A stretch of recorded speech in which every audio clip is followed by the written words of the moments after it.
കുമ്പിളട ഉണ്ടാക്കാനായിട്ട് പോവുക. അതിന് വേണ്ട സാധനങ്ങളൊക്കെ എന്താണെന്നറിയും.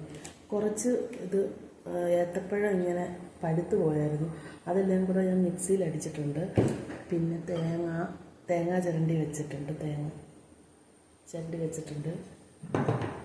പിന്നെ കുറച്ച് ജീരകം, ഏലക്ക പൊടി, പിന്നെ ഞാൻ കുറച്ചൊരു സാധനം ചേർക്കുന്നുണ്ട്. ലേശം കല്ലൂടെ ഒഴിച്ച് കുഴയ്ക്കുന്നത്. അപ്പോൾ ഉണ്ടാക്കാം.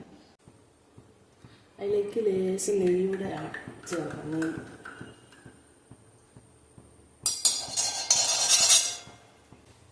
ഏത്തപ്പഴം ഉപ്പിട്ട് അടിച്ചതാണ്.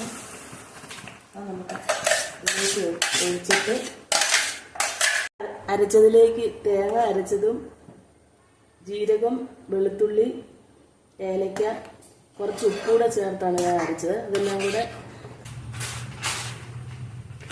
അതിനുശേഷം കുറച്ച് തരിയുള്ള പൊടി, റവയുണ്ട് നല്ലതാണ്,